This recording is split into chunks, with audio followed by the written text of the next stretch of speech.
ഭക്തി തലയ്ക്ക് പിടിച്ച് നടക്കുന്നവർ ശ്രദ്ധിക്കേണ്ട ഒരു ദൃശ്യം എത്തിയിട്ടുണ്ട്. ദേ കണ്ടോളൂ.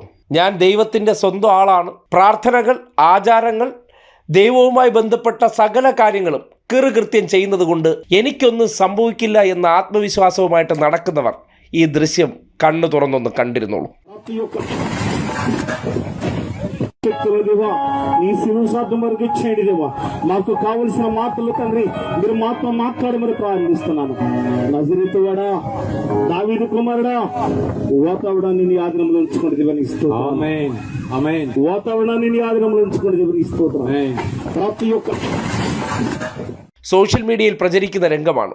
കണ്ടിട്ടുണ്ടാകുമല്ലോ ഇതുപോലുള്ള പ്രാർത്ഥനാ കൂട്ടായ്മകൾ.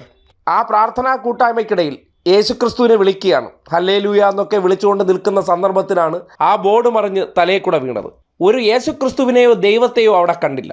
ആ പ്രാർത്ഥന ചൊല്ലിക്കൊണ്ടിരുന്ന വ്യക്തി ബോർഡ് വീണ് അതിൻ്റെ അടിയിലായി. ജീവൻ രക്ഷപ്പെട്ടോ ഇല്ലയോ എന്ന് അറിയില്ല. വലിയ ബോർഡാണ്. ഒരുപക്ഷെ രക്ഷപ്പെട്ടെങ്കിലും ഗുരുതരാവസ്ഥയിലായി കാണും. ഇനി അദ്ദേഹത്തിന് നഷ്ടപ്പെട്ടു, കുടുംബത്തിന് നഷ്ടപ്പെട്ടു. എന്തുകൊണ്ട് ഇത് കാട്ടിയെന്ന് പറഞ്ഞാൽ, പ്രളയം വന്നുപോയി. നമ്മുടെ നാട്ടിലെ പല ക്ഷേത്രങ്ങളിലൂടെയും പള്ളികളിലൂടെയെല്ലാം പ്രളയജലം ഒഴുകിപ്പോവുകയും പല മനുഷ്യരും അതിനടുത്തൂടെ ഒഴുകിപ്പോയിട്ടും ഈ പറയുന്ന ആരാധനാലയങ്ങളിൽ നിന്ന് ഒരു ദൈവവും ഇറങ്ങി രക്ഷിച്ചില്ല. ഇവിടെ ജീവിച്ചിരുന്ന മനുഷ്യർ മാത്രമേ ഉണ്ടായിരുന്നുള്ളൂ അവരെ രക്ഷിക്കാൻ. പിന്നീട് കൊറോണ വന്നു. അടഞ്ഞുകിടന്ന കാലഘട്ടത്തിൽ ആർക്കും ആരാധനാലയങ്ങളിൽ പോകാൻ കഴിഞ്ഞില്ല. അന്നും കൊറോണയിൽ നിന്ന് മനുഷ്യരെ രക്ഷിക്കാൻ ഒരു ദൈവവും ഇറങ്ങി വന്നില്ല. ഇവിടുത്തെ മനുഷ്യർ മാത്രമേ ഉണ്ടായിരുന്നുള്ളൂ. പിന്നീട് വയനാട് ദുരന്തം വന്നു. പള്ളികളും അമ്പലങ്ങളും എല്ലാം മണ്ണിനടിയിലാകുന്നതും അതിനടിയിൽപ്പെട്ട് കുടുങ്ങിപ്പോയ മനുഷ്യരെ രക്ഷിക്കാനും ഒരു ദൈവവും പുറത്തിറങ്ങി വന്നില്ല.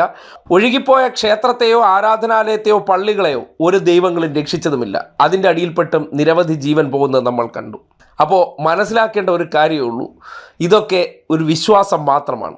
ഇത് നിങ്ങൾ ചെയ്തു എന്നുള്ളത് കൊണ്ട് നിങ്ങളുടെ ജീവൻ പോലും ചിലപ്പോൾ രക്ഷപ്പെടുത്താൻ കഴിഞ്ഞു എന്ന് വരില്ല. പിന്നെ മനസ്സമാധാനത്തിന് ഇതൊക്കെ ചെയ്താൽ നല്ലതാണ്.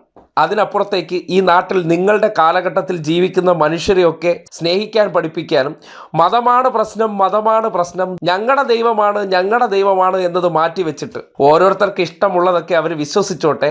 അതുകൊണ്ട് ഒരു അത്ഭുതവും സംഭവിക്കാൻ പോകുന്നില്ല. നിങ്ങൾ പ്രവർത്തിച്ചാൽ മാത്രമേ ജീവിതത്തിൽ നല്ലത് വരത്തുള്ളൂ. അല്ലാതെ ദൈവങ്ങളെ വിളിച്ചുകൊണ്ടിരിക്കുമ്പോൾ ഇതുപോലുള്ള അപകടങ്ങൾ വന്നാൽ ദൈവം പോലും രക്ഷിക്കാനുണ്ടാകില്ല. കിളിമാനൂരിൽ ഒരു അമ്പലത്തിനകത്തെ മേൽശാന്തി ഗ്യാസ് തുറന്നുവിട്ട സന്ദർഭത്തിൻ്റെ ദൃശ്യം പുറത്തു വന്നിരുന്നു. അയാളെയും ഒരു ദൈവവും രക്ഷിച്ച് നമ്മൾ കണ്ടില്ല. അങ്ങനെ ഈ നാട്ടിൽ ദുരന്ത സന്ദർഭങ്ങളിൽ ഒന്നും വരാത്ത ദൈവം ചിലപ്പോൾ നിങ്ങളുടെ മുന്നിൽ ഇതുപോലുള്ള ദുരന്തമായിട്ട് ഒരിക്കലൊക്കെ കടന്നു വരാം. അതുകൊണ്ട് ദൈവവിശ്വാസങ്ങളിൽപ്പെട്ട് കാഴ്ച നഷ്ടപ്പെട്ട് ഇതര മതസ്ഥരോട് അല്ലെങ്കിൽ മറ്റുള്ള മതക്കാരോട് നമ്മുടെ മതമാണ് സൂപ്പർ, അപ്പുറത്തെ മതം കൊള്ളില്ല എന്ന നിലയ്ക്ക് വെറുപ്പുമായി നടക്കുന്നവർ അതൊക്കെ മാറ്റി വെക്കുന്നത് നല്ലതായിരിക്കും. കാര്യം പ്രാർത്ഥിച്ചുകൊണ്ടിരിക്കുന്ന മനുഷ്യർക്കാണ് ഇതൊക്കെ സംഭവിക്കുന്നത്. അവരെ പോലും രക്ഷിക്കാത്ത ദൈവം നിങ്ങളെ മറ്റു കാര്യത്തിൽ രക്ഷപ്പെടുത്തില്ല. പക്ഷേ അയൽവാസിയായിട്ടുള്ള ഒരു വ്യക്തിയായിട്ട് ബന്ധമുണ്ടെങ്കിൽ നിങ്ങൾക്കൊരു അപകടം പറ്റിയാൽ ദൈവം വന്നില്ലെങ്കിലും അയാൾ ഓടി വരുമെന്ന് ഒന്ന് ഓർത്തിരുന്നാൽ നല്ലതായിരിക്കും.